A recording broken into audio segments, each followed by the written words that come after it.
Welcome to the Software Process and Measurement Cast number 717. I'm Tom Cagley, your host. Today, flow load has a special place in flow metrics.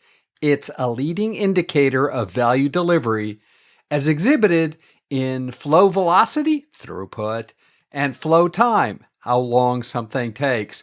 We review one experiment and propose another. In the end, you either control work entry or it controls you. A quick advertisement. Controlling work entry requires preparation and knowledge building to establish a path to control work entry.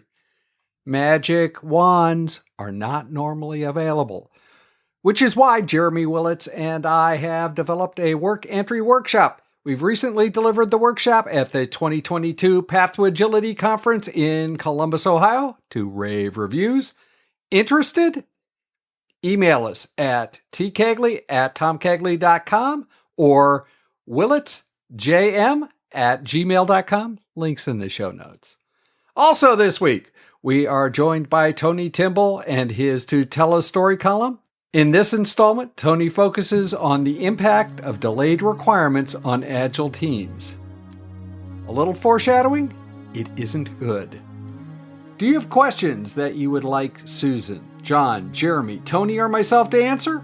Leave a message at 01440-668-5717 or email at spamcastinfo@gmail.com. We'll have a good conversation about it on the podcast.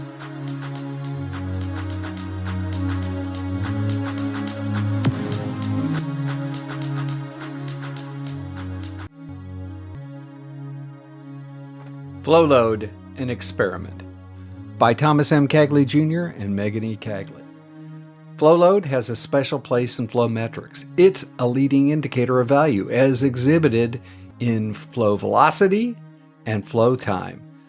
Flow load is defined as the amount of work that has been accepted to be worked on in a system and has not yet exited the system. Accepted is sometimes a little bit of a rough word, regardless of whether the item is actively being worked on or not, or being delayed. This metric is often known as work in process.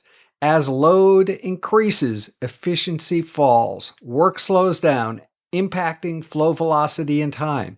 The relationship of flow load to flow velocity and flow time cements the metric as a cornerstone in the control of work entry. Load can't be managed unless the team or organization has the ability and visibility to control how much work they do. I've been running a series of experiments with both my own workload and a colleague's team to determine the impact of using flow load, both to establish visibility and a feedback loop. The experiment. Step 1. Establish a baseline flow load, velocity, and flow time. We looked at the distribution of types of work, but they seem to have very little variability in the small sample. Therefore, we've not spent any significant time on the topic. 2. Then we reduced the load by 10% for 4 weeks. 2-week sprints for the team and continuous flow Kanban for my own workload. 3. At the end of the period, we compared the flow velocity and flow time to the baseline. The number of work items delivered, flow velocity, increased, and the median time needed was reduced by just over a day. True in both scenarios. As a second scenario, the team reset the flow load back to the original baseline and then increased the WIP limit by 10% and pulled work into the process to max out the WIP. This turned out to be a train wreck, and we abandoned the experiment when the team lead on my colleague's team threatened to quit. Hopefully, I think that was tongue-in-cheek, but regardless, end of experiment. While the experiment does not deliver statistical proof, it strongly suggests that controlling workload yields more value and happier team members. You either control work entry or it controls you. Now it's time for you to attempt to control work entry. Reduce your WIP by 10%. Doing 10 pieces of work in a 2-week sprint? Knock it down to 9. What's the worst thing that can happen? You get it all done and you pull more work in. Reduce it by 10% and let's discuss what happens. It's a simple approach. It'll also tell you whether or not you have control over work entry, whether you can control what you're working on at any one period of time. Maybe not what, but how much at least. I look forward to hearing your reaction. I look forward to hearing how this affects how you deliver.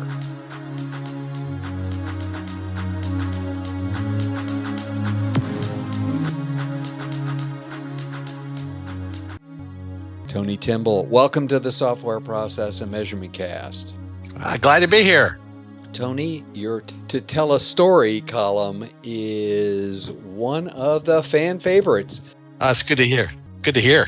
We've been talking through your ebook. By the way, how would people get your ebook on requirements? And what's it called? It's called Agile Requirements Readiness, Achieve Faster Software Delivery. They can go to TonyTImbol.com. It's right on the main menu page as far as requesting, signing up for my Agile Requirements Mastery newsletter, and you get the book for free. I'll send it to you as soon as you sign up. Super. We've gone through three concepts and just started scratching the surface. Today, I think I'd like to talk about delay in requirements and why that can actually cause problems.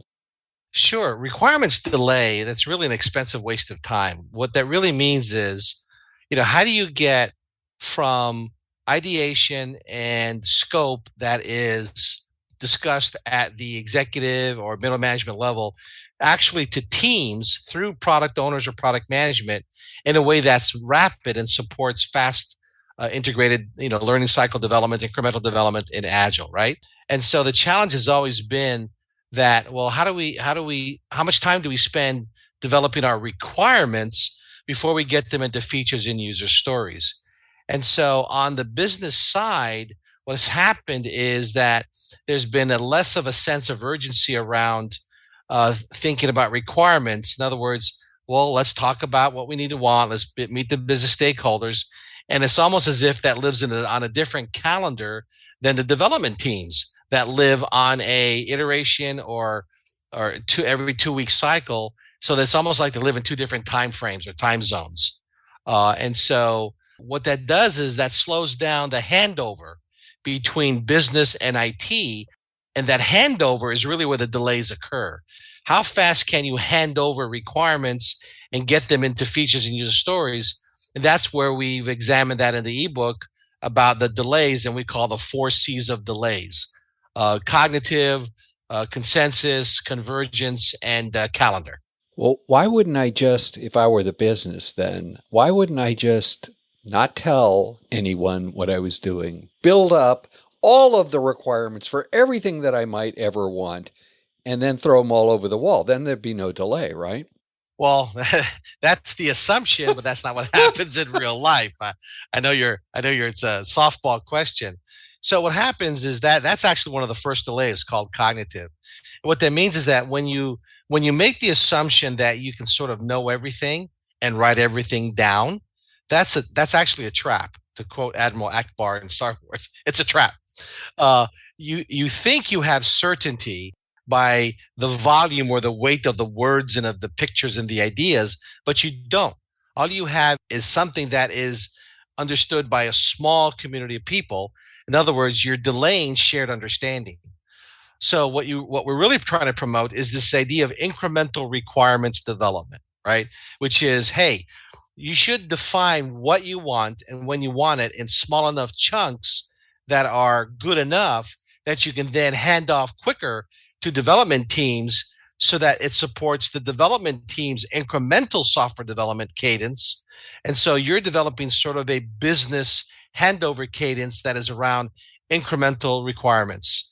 And so rather than spending 3 months defining everything, you spend, several weeks defining good enough. And basically you're chunking out your requirements in smaller pieces because it's good enough.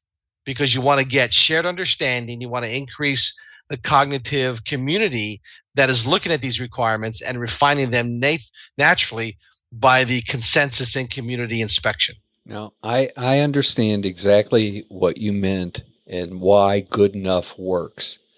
I will also tell you that I think the phrase good enough goes along in many people's minds in hierarchical organization, goes with the phrase you're fired.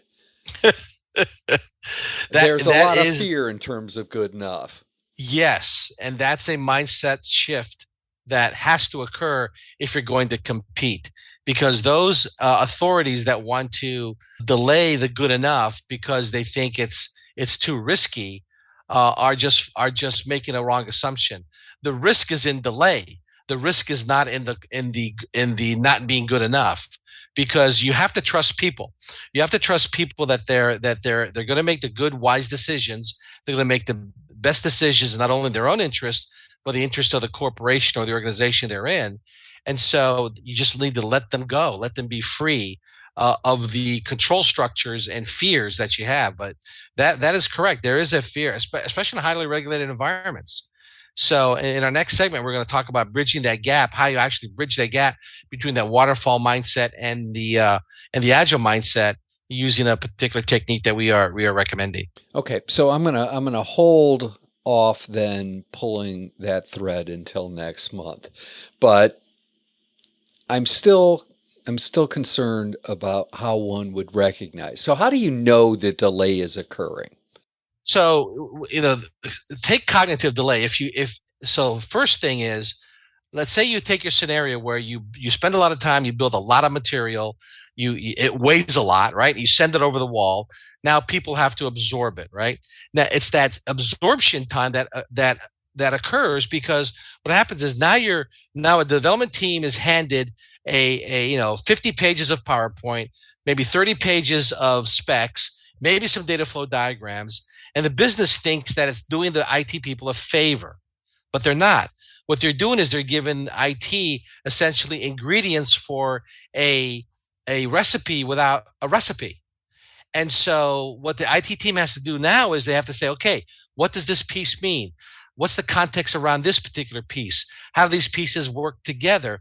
And all of a sudden they have a series of questions that they have to ask because they're missing context. And so the fact that the business has not spent time having conversations with the development teams around the material, that lack of shared context reduces shared understanding, which creates delay, because now the teams can't start coding. They don't have confidence to code right away. And then if they did, they'd be coding with one blind eye, as opposed to, two eyes wide open. So that's where the delay, that's how you can detect the delay, is that the development teams aren't naturally going to say, oh, I understand completely. In other words, IT development teams cannot read minds. Therefore, they have to read words. And those words have to be communicated in a shared context, and there has to be conversations along with the words. So 2 questions before we wrap this month up. The first one is, remind the listeners what the difference is between a spec and a story.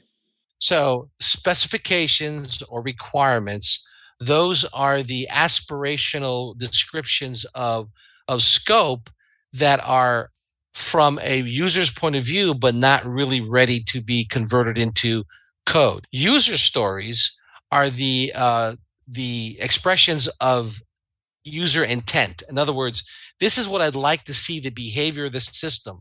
A user story answers the who, what, and the why, while the spec or the requirements answer the questions of the big picture what. And so they're two different animals. And so you have to be able to bridge the gap between them. Both are important, both are necessary, but they both have different purposes, but they live in different worlds. And so user story and their antecedent features are coding constructs that support the coding process, where requirement specifications are the precursors to that. So if all putting everything together, making it too large creates cognitive delay. What's the right chunk size? And how does one know that? So the right chunks can only be determined by the IT team. Oh, you're going to say it depends. Oh, I heard that. Yeah, but that's what that meant. I was avoiding the word "it depends." It's the classic consultant answer. What it means is IT and development have to have a conversation around what's enough, right? And the handover. So sizing that what's enough is the same conversation as good enough, right? So what that is, it depends. Yeah, it most certainly does. Context is really important. And I think every team and every organization has its own context and its own sort of velocity or pace. And I don't mean velocity in terms of story points. Right. That's a terrible construct. Tony, how would people continue the conversation? How would they find out about Tony and his ebook and all of his products? So TonyTImbol.com, you can go there, and there's the blogs there. There's sign up for the Agile Requirements Readiness Mastery newsletter and the ebook that you can get for free. Just sign up for the newsletter. You get the ebook. Newsletter will be going out later this year, the inaugural edition. But I'm trying to build up a constituency of folks. I've got quite a few on the list already. But yeah, sign up for the newsletter. You get the ebook, and you can stay in touch with me. We're enhancing the ebook with a new edition for 2023. That's going to include some additional concepts. It's actually going to include an Agile Requirements Readiness Assessment tool and methodology where a business organization can assess their ability to have requirements ready for Agile. And so we're working on that, and we'll have that out in 2023. Until next month, Tony, thank you for your wonderful To Tell a Story column. You bet. Thank you very much, Tom.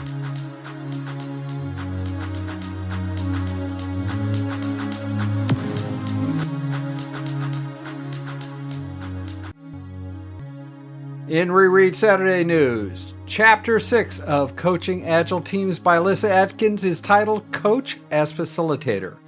As a coach, I suspect I spend more time facilitating and observing than playing any other sub-role.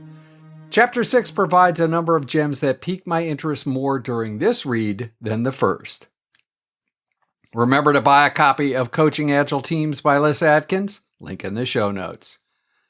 Also, links to all the other entries in this reread in the show notes. In the next Software Process and Measurement Cast number 718, we feature our most recent discussion with Luis Gonçalves. Luis and I talked OKRs. We cover the gamut, the good, the bad, and the OMG. They've turned it into annual reviews, all in one session. Luis last appeared on the podcast in SPaMCAST 670. Link in the show notes if you want to catch up beforehand. If process improvement is a never-ending journey, why do so many people ask, are we there yet?